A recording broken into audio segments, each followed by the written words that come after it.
आज 25 जनवरी 2026 को कर्मचारी पेंशन योजना ईपीएस 95 से जुड़े करोड़ों पेंशन धारकों के लिए कुछ ऐसे संकेत और चर्चाएं सामने आ रही हैं जो सीधे आपकी मासिक पेंशन और आने वाले समय की आर्थिक सुरक्षा से जुड़ती है। इसलिए इस पूरे विषय को बिना किसी अफवाह के बिल्कुल साफ और व्यवहारिक तरीके से समझना जरूरी है, क्योंकि पिछले कई वर्षों से न्यूनतम पेंशन बढ़ाने की मांग लगातार उठती रही है और अब ये मांग चर्चा के एक निर्णायक मोड़ तक आती दिख रही है। सबसे अहम बात यह है कि लंबे समय से न्यूनतम पेंशन को 1,000 रुपये से सीधे 7,500 रुपये प्रतिमाह करने की जो अपेक्षा थी, उस पर फिलहाल जो माहौल बनता दिख रहा है वो ये बताता है कि इतनी बड़ी बढ़ोतरी एक ही झटके में तुरंत लागू होना कठिन माना जा रहा है। इसी के बीच अब एक वैकल्पिक और चरणबद्ध रास्ते पर गंभीरता से बात होने लगी है, जिसमें पहले चरण के तौर पर न्यूनतम पेंशन को मौजूदा 1,000 रुपये से बढ़ाकर 5,000 रुपये प्रतिमाह करने का प्रस्ताव चर्चाओं में मजबूत रूप से दिखाई देता है। यानी तस्वीर ये बन रही है कि 7,500 की मांग भले ही पेंशन धारकों की प्रमुख मांग बनी रहे, लेकिन सरकार और ईपीएफओ के स्तर पर पहले 5,000 तक ले जाने को एक मध्य मार्ग की तरह देखा जा सकता है। यहाँ एक बात साफ समझिए, पेंशन बढ़ोतरी की मांग केवल संख्या बढ़ाने की मांग नहीं है। ये सम्मानजनक जीवन, दवाइयों का खर्च, घर का किराया और रोजमर्रा की महंगाई से मुकाबले की जरूरत है। 1,000 रुपये की न्यूनतम पेंशन आज के समय में कई जगहों पर एक हफ्ते के खर्च के बराबर भी नहीं बैठती। इसलिए पेंशन धारकों की बेचैनी और मांग पूरी तरह जायज़ समझी जाती है, लेकिन साथ ही जो निर्णय लेने वाली संस्थाएं हैं, उनके सामने फंड, बजट और लंबे समय तक सिस्टम को स्थिर रखने की जिम्मेदारी भी होती है। इसी वजह से चरणबद्ध बढ़ोतरी वाला मॉडल व्यवहारिक समाधान के तौर पर सामने आ रहा है। अब सवाल ये है कि 5,000 वाला विकल्प अचानक क्यों चर्चा में आया और इसे व्यवहारिक क्यों माना जा रहा है। रिपोर्ट्स और चर्चाओं के मुताबिक श्रम मंत्रालय और ईपीएफओ के भीतर हुई बैठकों में ये बात बार बार सामने आती रही कि अगर न्यूनतम पेंशन को सीधे 7,500 कर दिया जाए तो तुरंत वित्तीय दबाव बहुत बढ़ जाएगा।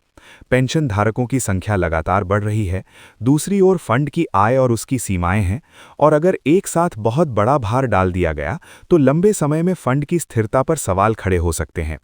इसी वजह से 5,000 रुपये की न्यूनतम पेंशन एक ऐसा कदम माना जा रहा है जिसमें पेंशन धारक को मौजूदा स्थिति से बड़ी राहत भी मिलती है और सरकार तथा ईपीएफओ पर अचानक एक बहुत भारी बोझ भी नहीं पड़ता।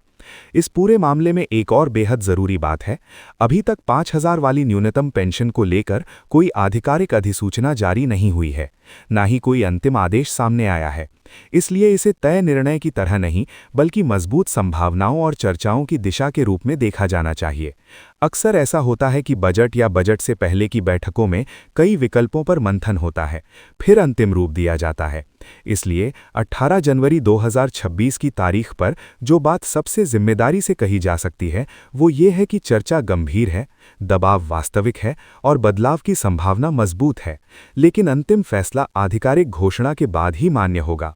अगर आप चाहते हैं कि ऐसे अपडेट्स बिना किसी फालतू डर या अफवाह के आपको समय पर मिलते रहें, तो अभी से चैनल को सब्सक्राइब कर लीजिए, ताकि जैसे ही कोई आधिकारिक अपडेट आए आपको सीधी साफ जानकारी मिल सके। कई बार लोग आधी अधूरी बातें सुनकर घबरा जाते हैं या गलत उम्मीदें बांध लेते हैं, इसलिए सब्सक्राइब करके जुड़े रहना आपके लिए भी फायदेमंद रहेगा। अब 7,500 की मांग को लेकर जो सबसे बड़ा सवाल उठता है वो ये कि इतनी बड़ी बढ़ोतरी तुरंत क्यों मुश्किल मानी जा रही है। इसका एक मुख्य कारण फंड की उपलब्धता और दीर्घकालिक स्थिरता है। अगर किसी योजना के तहत लाभार्थियों की संख्या तेजी से बढ़े और फंड में आने वाला योगदान, निवेश से मिलने वाला रिटर्न या सरकार से मिलने वाली सहायता उसी अनुपात में ना बढ़े, तो एक समय बाद योजना पर दबाव बढ़ता है।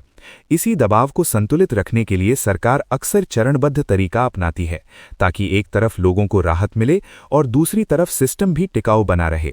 इसलिए 5,000 तक ले जाना एक पहला मजबूत कदम माना जा रहा है और उसके बाद आगे परिस्थितियों के अनुसार आगे की बढ़ोतरी का रास्ता खुल सकता है। अब यहाँ एक और विषय सामने आता है, पेंशन की गणना और वेतन सीमा का मुद्दा।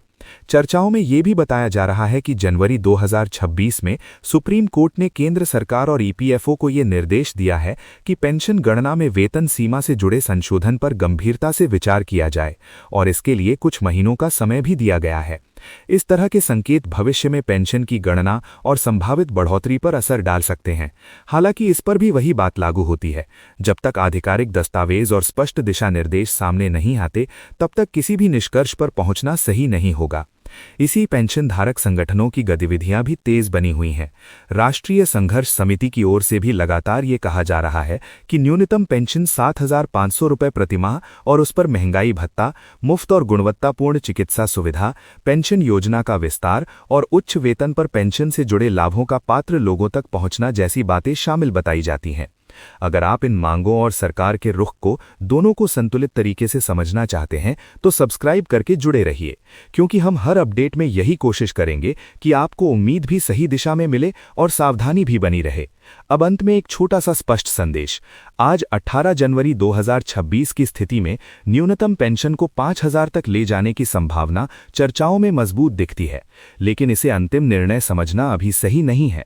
जैसे ही कोई आधिकारिक अधिसूचना या सरकार ईपीएफओ का स्पष्ट निर्णय सामने आता है, तभी उसे पक्का मानिए।